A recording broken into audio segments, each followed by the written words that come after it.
biasanya kalau saya sebelum 1 hari menjelang pentas itu saya seperti gini dah kebingungan di kamar sendiri gitu.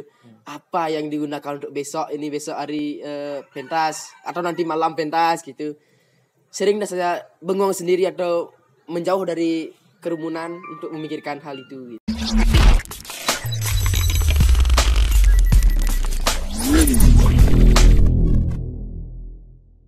Sahabat Kuku TV, hari ini saya berkunjung ke Sanggar Seni Kembang Bali.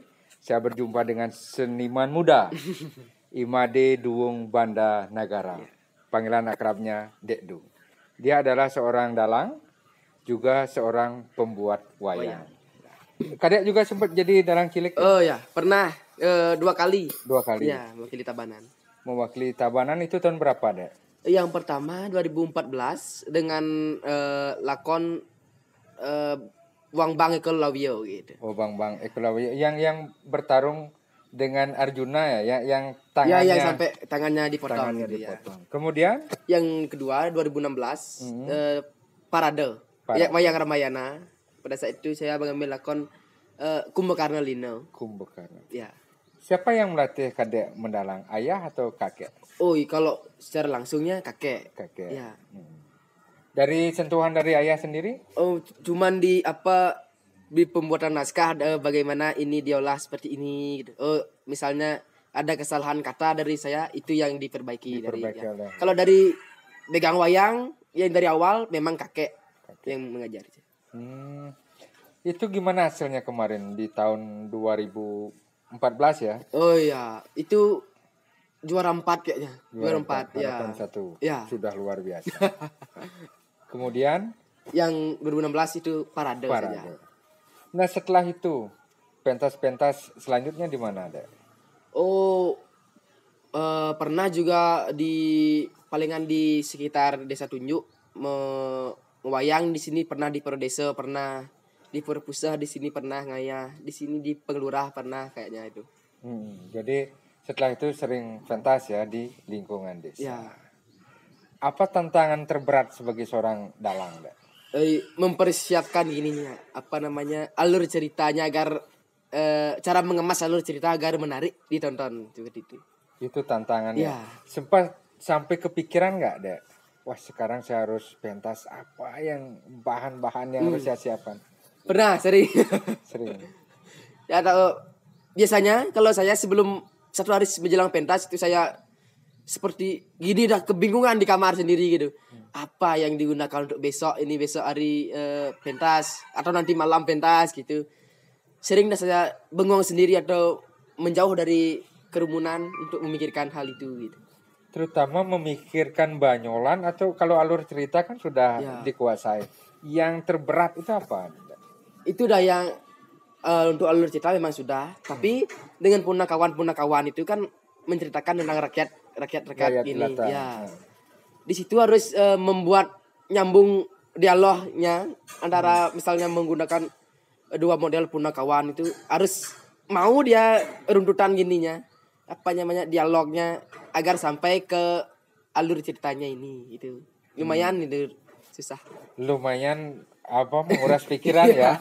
Sampai merenung di dalam kamar sebelum pentas. Ya, itu baik.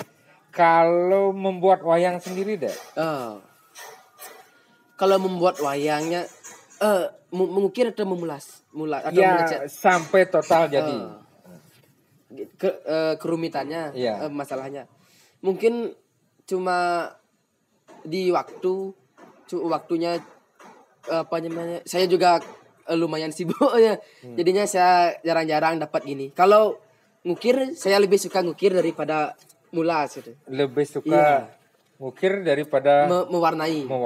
Karena saya dari SD, dari kecil tidak pernah berhasil mewarnai itu. Tidak pernah hidup begini gambarnya. Kalau yang mengajari ngukir wayang siapa, Dek? Saya autodidak. Ya. Kalau kakek bapak memang pembuat wayang juga selain dalang? Bapak pernah buat wayang, kakek juga pernah, cuman tidak banyak. Lebih banyak bapak buat wayang. Oh gitu. Ya. Ilmu langsung dari bapak nggak ada? Ya ada dikit-dikit ya. Cuman ini saya dapat juga sharing-sharing dengan teman-teman di Kokar dulu. yang sudah lebih awal namanya terjun ke bidang seni ukir wayang. Nah, kadek belajar otodidak itu memperhatikan dengan seksama wayangnya, kemudian gambar di kulit sapi ya? Ya. Atau gimana modelnya? Yang pertama ya memang seperti yang pertama itu saya tidak bisa menggambar dulu. Bapak saya yang menggambar dulu. Itu udah dikasih semacam apa namanya di sini yang diukir, ini ukiran gini pakai gitu. Ini bolong-bolong saja gitu. Ini si mas-masan seperti itu. Ya untuk membedakan itu awal-awalnya memang saya agak bingung. Kenapa ini seperti ini motifnya gitu. Setelah lama-kelamaan saya melihat juga wayang-wayang yang ada di Kokar. Ternyata memang kalau bentuknya di sini seperti ini dia bentuknya. Kalau tempatnya di sini seperti ini dia bentuknya gitu. Beda tempat, beda style. Ya, kadang-kadang ya. Kapan Dek Dung mulai membuat wayang dan siapa yang menginspirasi sampai menjadi pembuat wayang? Itu pada saat kalau nggak salah naik ke kelas 2 SMA, 2 SMK. Sekolahnya di mana? Di Kokar, SMK 3 Sekwati. Ya, ada teman saya di situ yang gini dia membuat wayang dan juga sering mengajak saya ke tempat-tempat wayang itu. Itu membuat saya jadi tertarik. Coba nih, kayak gitu kayak cara Bali nih. Itu udah pertama kali saya nyoba membuat wayang itu pakai solek itu. Saya beli solek dulu. Kertas solek di sana saya buat dulu. Kemudian saya tunjukkan kepada bapak. Ternyata respon bapak seperti ini. Nusing ngai wayang main-mainan jadi gitu. Aneh sekan-sekan kayak. Habis itu dibelikanlah kulit oleh bapak gitu.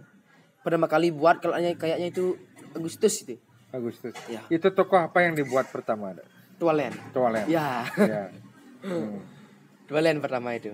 Berarti langsung disupport oleh bapak ya. Saatnya serius. Iya. Jangan buat jangan yang main-main lagi gitu. Karena wayang harus dimainkan. Iya.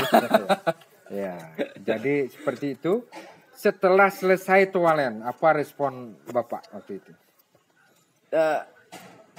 Maro pertama gitu. Kan masih hancur lebur ukirannya karena belum mengerti yang di mana yang harus isi motif gini, mana yang ini masih belum ngerti. Ya itu diampuni lah gitu. Yang hasil pertama gitu. Dimaklumi. Ya dimaklumi ya begitu. Dan selanjutnya tetap disupport, diberi semangat sampai kemudian menghasilkan banyak wayang. Sudah terhitung nggak Dek berapa wayang yang sudah Dek selesaikan? Iya dulu sempat ngitung, sekarang belum nyatat lagi. Udah lebih dari 30. Sudah lebih dari 30. Dari beragam tokoh wayang, yang paling berat atau paling susah Dek Dung kerjakan karakter apa? Yang baru sampai saat ini ya mungkin wayang Karna. Karna. Ya, wayang Karna. Beratnya di apa? Di teknik memolesnya atau di pembuatan gininya. Kalau saya menamai pepatrannya kan. Ukiran yang di belakangnya dia. Bun-bunan biasa disebut juga bun-bunannya di gini. Karena di sana juga akan menonjolkan kualitas ukiran. Di situ juga memakan waktu lama, bisa saja setengah hari membuat ini aja di bagian belakang saja gitu. Itu berat ya. Ya. Saat membuat. Dan juga payas-payasannya di Karna itu banyak sekali itu.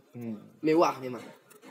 Dan karakter yang paling banyak sudah Dek Dung buat karakter apa? Tokoh apa? Tokoh punakawannya. Malen Merdah dalam Sangut itu. Itu yang paling banyak. Kalau dalam pekerjaan normal, rata-rata membuat satu tokoh punakawan, misalnya Tualen, berapa satu hari bisa selesai? Kalau ngukir bisa. Kalau ngukir punakawan 2 hari bisa. Satu hari 2 wayang bisa. Satu hari 2 wayang. Kalau kayak punakawan itu ya.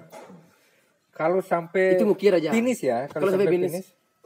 Nggak nentu saya karena itu udah dimulasnya kadang-kadang saya nggak dapat mood gitu ya. Ya tidak lagi pengen ngubah warna gitu, jadinya tidak sesuai. Kadang 3 hari jadi, kadang 5 hari gitu. Lebih lama pokoknya proses gininya. Mulasnya. Ya. Nah, kalau harapan Kadek sendiri selaku seniman muda apa, Dek? Untuk kedepannya? Ya, untuk kedepannya. Ya, semoga para seniman muda semakin bisa menciptakan sesuatu hal yang baru. Sebelum itu bisa melestarikannya gitu. Melestarikan terlebih dahulu baru menciptakan yang baru. Ya, membuat kreasi yang baru ya. Membuat kreasi yang baru. Agar kesenian ini terus lestari bahkan diperkaya oleh para generasi muda. Seperti itu. Ya. Demikian sahabat Kugo TV, obrolan singkat saya dengan Kadek Duung. Semoga menginspirasi. Sampai jumpa.